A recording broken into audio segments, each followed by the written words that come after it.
Hindi presentation by Babita ma'am. Barrackpore Senate Public School में आप सभी का स्वागत है।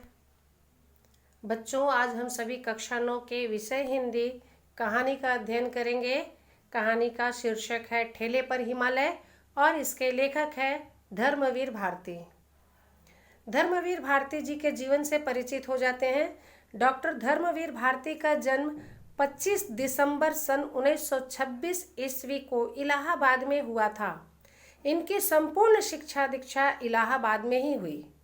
इन्होंने इलाहाबाद विश्वविद्यालय से हिंदी में एमए किया तथा पीएचडी करने के पश्चात पूरी तरह से साहित्य सेवा में संलग्न हो गए। इन्होंने पत्रकारिता, उपन्यास लेखन, काव्य सृजन एवं निबंध लेखन के क्षेत्र में ख्याति अर्जित की। इनके काव्य में राग तत्व के साथ साथ भौतिक तत्वों का ओज और उत्कर्ष एक साथ विद्यमान है। कहानियों एवं उपन्यासों में सामाजिक और मनोवैज्ञानिक समस्याओं को उठाते हुए बड़े ही सजीव चित्र उपस्थित किए गए हैं।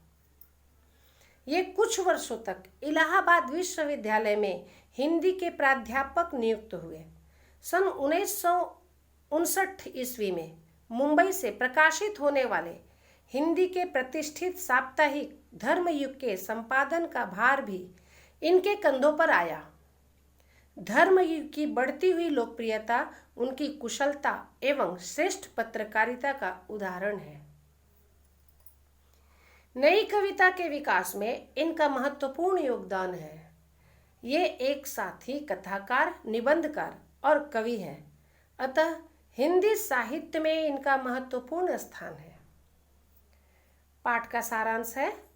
ठेले पर हिमालय डॉक्टर धर्मवीर भारती द्वारा रचित एक बहुचर्चित यात्रा वृत्तांत है, जिसमें लेखक ने हिमालय दर्शन का बड़ा ही चित्रात्मक शैली में वर्णन किया है।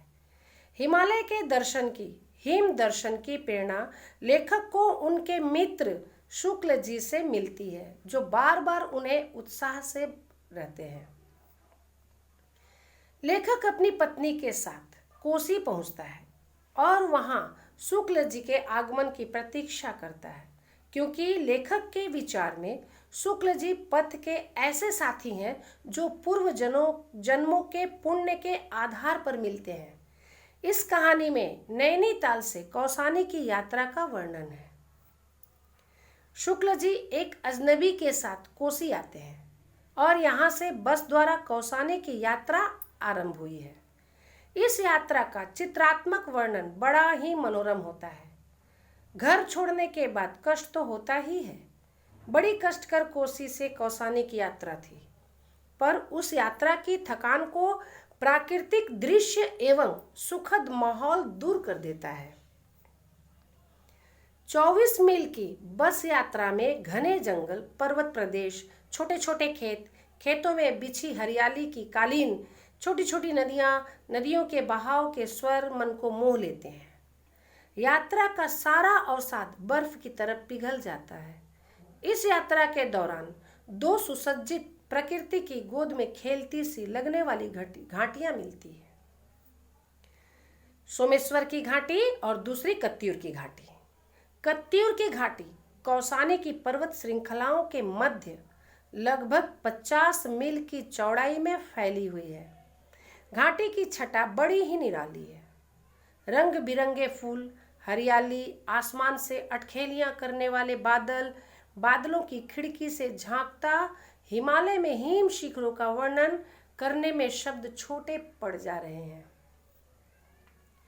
प्रकृति के सौंदर्य का पान करते हुए लेखक और उनके साथी कौसानी के डाक बंगले पर पहुंचते हैं।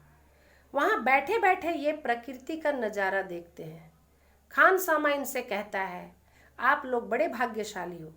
यहाँ हफ्तों बैठकर 14 पर्यटक चले गए, उन्हें यह प्रकृति का नजारा नहीं देखने को मिला। दूसरे दिन